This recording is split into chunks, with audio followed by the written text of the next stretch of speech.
കഴിഞ്ഞ ദിവസമായിരുന്നു കൊല്ലം സുധിയുടെ രണ്ടാം ചരമദിനം. മീഡിയയെ വിളിച്ചു വരുത്തിയാണ് രേണു സുധി ചരമദിനം ചടങ്ങുകൾ നടത്തിയത്. ബിഗ് ബോസ് താരം സായ് കൃഷ്ണ രേണുവിനെക്കുറിച്ച് പറഞ്ഞ വാക്കുകളാണ് ശ്രദ്ധ നേടുന്നത്. രേണുവിനെ ആളുകൾ ഇതിൻ്റെ പേരിൽ വിമർശിക്കുന്നുവെങ്കിൽ അതിൽ തെറ്റ് പറയാൻ കഴിയില്ല. കൊല്ലം സുധിയുടെ ഓർമ്മ ദിവസം നടന്ന സംഭവങ്ങളുമായി ബന്ധപ്പെട്ട് കമൻറ്റ് ബോക്സിൽ നിറഞ്ഞ കാര്യങ്ങളോട് ഞാനും യോജിക്കുന്നു.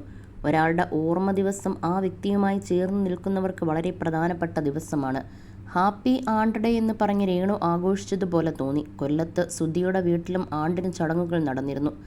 സുധിയുടെ സഹോദരനും മകനും മറ്റു ബന്ധുക്കളുമാണ് ചടങ്ങിൽ പങ്കെടുത്തത്. അവിടെ സെലിബ്രിറ്റി ഫേസായ രേണു ഇല്ലാതിരുന്നത് കൊണ്ട് തന്നെ അവിടെ വലിയ കാട്ടിക്കൂട്ടലുകൾ ഉണ്ടായിരുന്നില്ല.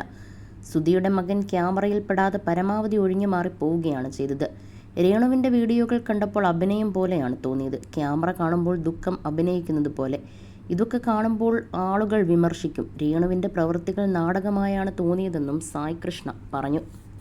മിമിക്രി കലാകാരനെല്ലാമായിരുന്ന കൊല്ലം സുധിയുടെ വേർപാടിന് കഴിഞ്ഞ ദിവസം 2 വർഷം പൂർത്തിയായി. ഹിന്ദുവാണെങ്കിലും സുധിയെ അടക്കിയത് ക്രിസ്തീയ ആചാരപ്രകാരം ഭാര്യ രേണുവിൻ്റെ ഇടവക പള്ളിയിലാണ്. 2ാം ആണ്ടിന് സെമിത്തേരിയിലും വീട്ടിലും പ്രാർത്ഥനകൾക്കും ചടങ്ങുകൾക്കും ശേഷം എത്തിയവർക്ക് ഭക്ഷണവും ഉണ്ടായിരുന്നു.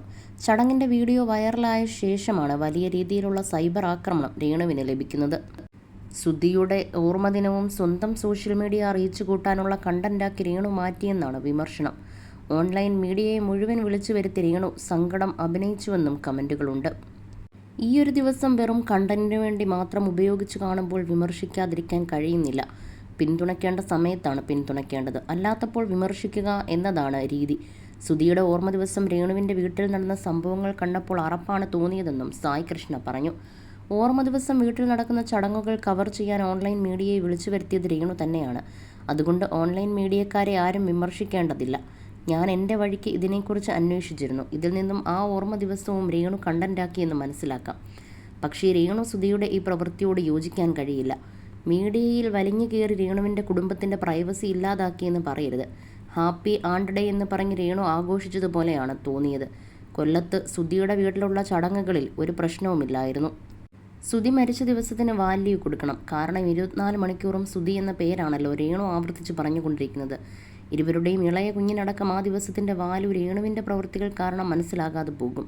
രേണുവിൻ്റെ പ്രവൃത്തികളെ ഓവറെന്ന് മാത്രമല്ല, ഏത് തുലാസിലിട്ട് ഇതിനെ തൂക്കണമെന്നറിയില്ല. ഇതൊക്കെ കണ്ട് നാട്ടുകാർ ചീത്ത പറഞ്ഞാൽ ഒന്നും പറയാൻ പറ്റില്ലെന്നും സായ് കൃഷ്ണ പറഞ്ഞു. കൊല്ലത്ത് സുധിയുടെ വീട്ടിൽ ഹിന്ദു ആചാരപ്രകാരമുള്ള ഓർമ്മദിന ചടങ്ങുകളാണ് നടന്നത്.